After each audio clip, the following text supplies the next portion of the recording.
आपको ऐसे करता है तो करिए। इंदिरा जी ने कहा कि आज से पहले जो करते थे अब नहीं करेंगे, और मैं जानता हूँ उनके घर में आग लग जाता था, शीशे फोड़ दिए जाते थे घर के अंदर प्रेत, क्योंकि प्रेतों के साथ वो रहते थे। एक छोड़ दिया तो छोड़ दिया, आप छोटा मोटा चीज नहीं छोड़ रहे हैं, और वो महाप्रेत को छोड़ दिए जिसके साथ कपालिक साधना करते थे। वो आदमी के खोपड़ी में आदमी का मुर्दा जला हुआ जमा करके चावल डाल के उसमें दारू दे के और उसको खदका के और प्रेतों को और महाप्रेतों को खिलाते थे। ये साधना कई वर्षों तक करते रहे, और एक दिन जब महादेव को गुरु बना लिया तो बना लिया, अब कुछ नहीं करेंगे।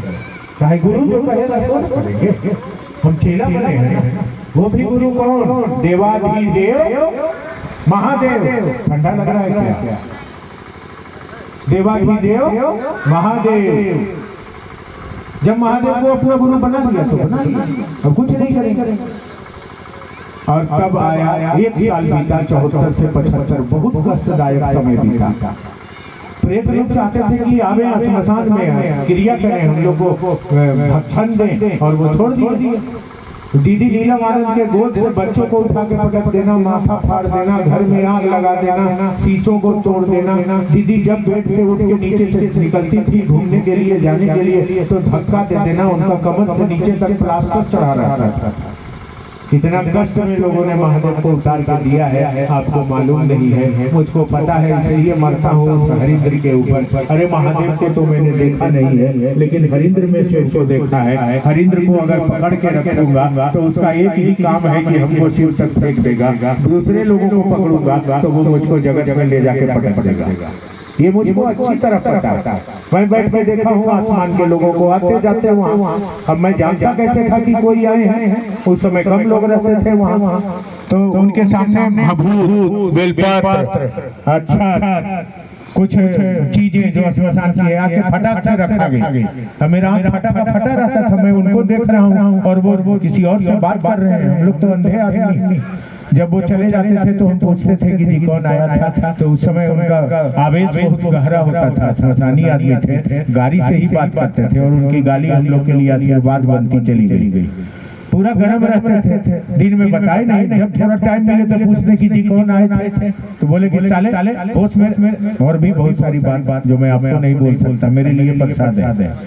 फिर शाम होते होते, रात होते होते, कभी कभी जब वो हंसने लगते थे, मुस्कुराते थे, कोई बात होती थी, तब पूछ लेते थे। हम लोग भी कहाँ हल्दी गुर्दी मानने वाले, तब पूछ लेते, तब बोलते थे बाबा कीनाराम आ रहे थे तो बनारस में महादेव को बेलपत्र चढ़ा था, वही लाकर रखे थे। बताते थे रामकृष्ण परमहंस गुजर रहे थे तो उनके पास जो मंदिर में भभूत आई थी वो भस्म लाकर रखे थे। तो इस तरह वह महामानव 1 साल तक इतनी कष्ट में बिताया, और हटा नहीं, माना नहीं, खड़ा रह गया। अभी उनकी परीक्षा चल रही है, क्योंकि उनके पहले बहुत सारे लोग जगत में आए हैं जो गुरु के पद पर काम किया है और संसार का कल्याण करना चाहा है, लेकिन जगत में टुकड़े टुकड़े में बंट गए, जगत के आकर्षण में अपने आप को बांध लिया है।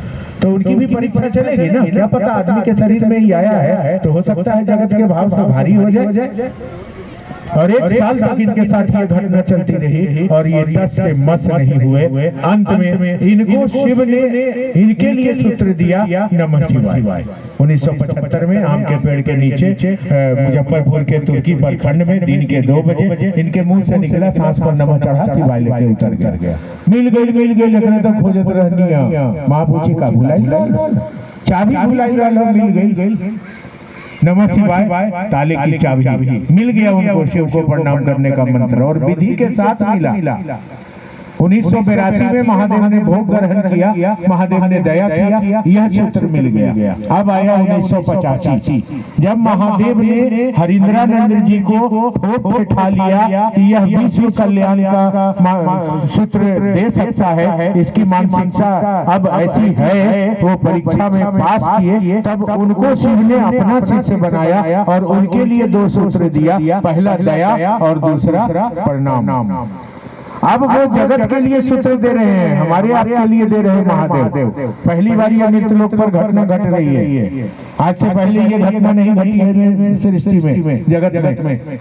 अब वो जगत कल्याण के लिए सूत्र दे रहे हैं। 1985 में बेगूसराय बिहार का एक जगह है, सुबह का 5 बजे का समय है, ये बैठे हैं बाहर लॉन में, चाय का प्याला है और सामने महादेव खड़े हो जाते हैं और कहते हैं हरिंद्र तुम जो करते हो कहते नहीं हो। इन्होंने कहा, महादेव को प्रणाम किया और कहा मैं जो करता हूँ वो कहता हूँ। महादेव पूछते हैं क्या करते हो? इन्होंने कहा मैं लोगों को शिव का शिष्य बनाता हूँ। फिर महादेव ने पूछा करने को क्या कहते हो? अब ये चुप हो गए क्योंकि उस समय करने को कहते थे ध्यान।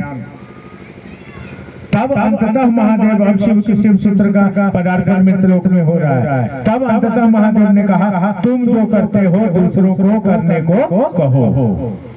यही बना, एक लाइन का ये बना पूरी मानवता के अभ्युदय का एक शिव सूत्र आया, जिस सूत्र में न कोई धर्म है, न जात है, न संप्रदाय है, न लिंग है, न वर्ण है। आप स्लोगन पढ़े होंगे, प्रारंभ काल में जब आध्यात्म की दुनिया में शिव शिष्यता का रास्ता चला था तो लिखा जाता था सभी धर्म, वर्ग, जाति, स्थान, लिंग, वर्ण आदि के लोग शिव के शिष्य होने की सहज पात्रता रखते हैं।